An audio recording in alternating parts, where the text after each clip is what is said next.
Hello YouTube friends, welcome to the Red Parrot channel. I am your host, Mary Ellen. This is an episode of K3N Cloth Tales Weekly Slow Stitch 2024. Hashtag Slow Stitch with K3N, both here on YouTube and Instagram, and I do believe she has a Facebook group. Okay, so where are we at? I always feel like I am doing about 3 or 4 versions of this. So last week was Kawandi. I had to fix the raw edge, and this week is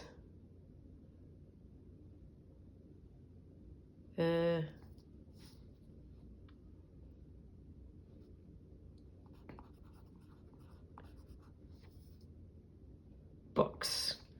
We will figure something else that's more descriptive once we have some words. Okay, so in order of operation, so recall this piece had a spine here that was green and red, and I had the same colorway as this in a different texture.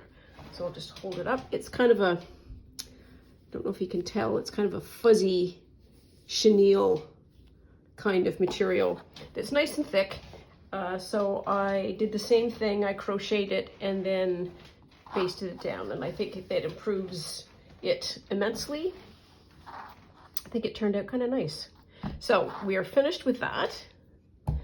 Last week's was Kawandi, and I said that there was somebody on YouTube that she actually went to the place where Kawandi happens.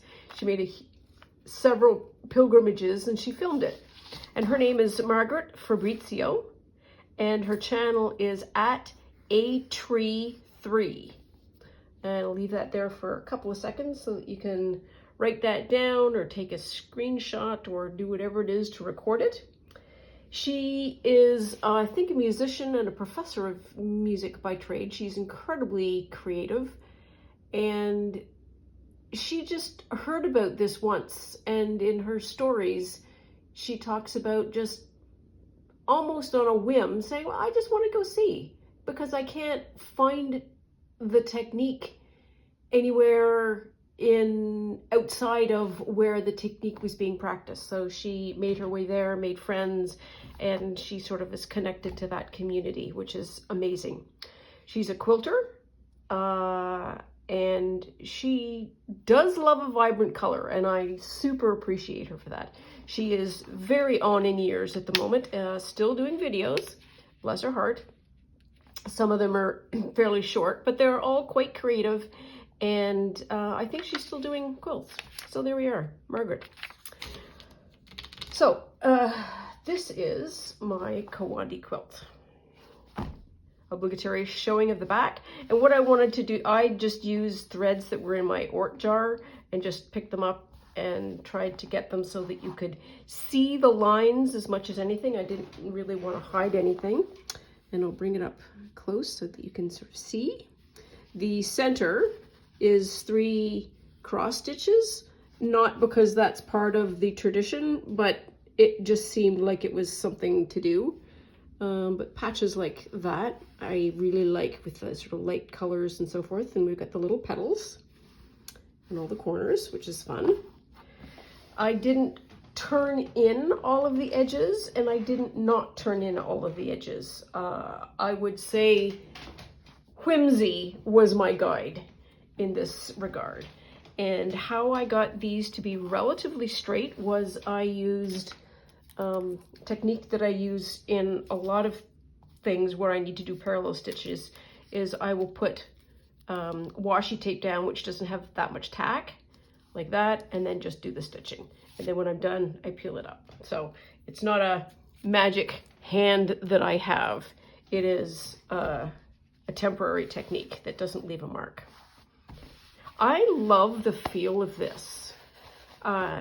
This is very satisfying in the hand. I wish there was sort of like a feel-o-vision where you could have a sense of what that was. Oh, I wish there was a stitch there, and I wish there was a stitch there.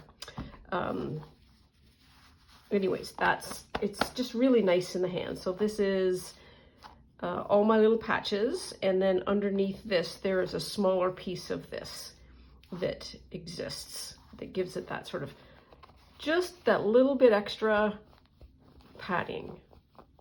But this is just, it's a very nice square of fabric. I like it a lot. Which brings us to this week, and I've said books. Books, there's 2 books. There is Spring Equinox plus Buried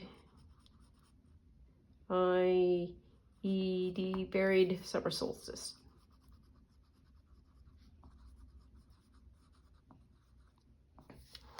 So, 2 books. They're going to be a pair. One is going to be just done to commemorate the spring equinox, and with sort of the same kind of fabric, create a something for the summer solstice, and then sort of do what she's done in a couple of other of her art pieces, which is bury it out in nature, and then on the summer solstice dig it up and see what Mother Nature has done to the material. So I am not going to use my usual, which is either the dyed stuff or my quilt, or at least my pineapple sheet. We'll call it from heretofore known as the pineapple sheet. I found somewhere, probably in a thrift store somewhere, a very large piece. So very large piece this way of this is dish towel linen, I think. And what I think I want to do is have like a half book. So a spine could go down there and then open up like this, and then have whatever is going to be placed there. I tested this and it burns well, so I'm assuming that there was no melting that happened, so it is either cotton or linen, one or the other. I need to iron that.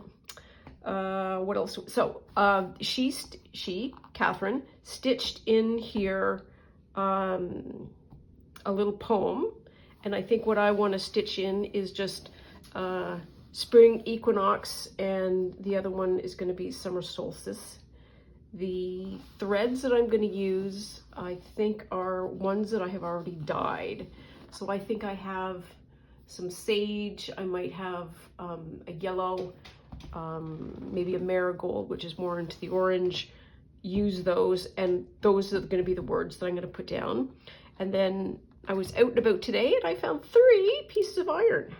I wasn't even looking for them. So I have a nice wee nail, very good washer, and this is a key ring.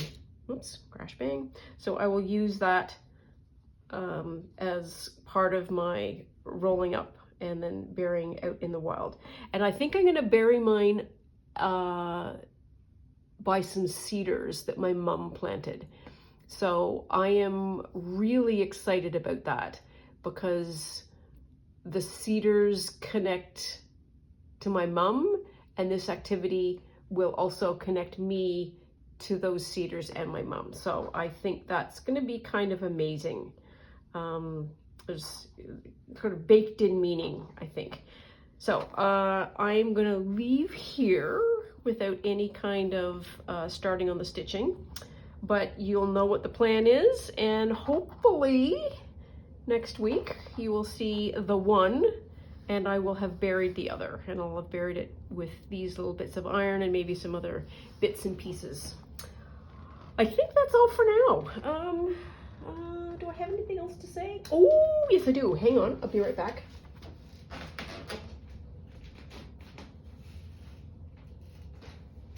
So I think I showed you a while ago my my Boro Blue Jay coat that I am making, and I read somewhere on the internet, or the internet reminded me last week, that if you're not enjoying the process, you're not likely to finish it. So if you're not enjoying the process, change it into something that you are enjoying. And the embroidery of this became an absolute pain. And so, because we now know how to do turned edge applique, I am covering all of these spaces now with applique. And boy, does it ever go fast when you cover it with fabric. So I am enjoying this a little bit more. I was going to paint it, and then I thought, well, painting is kind of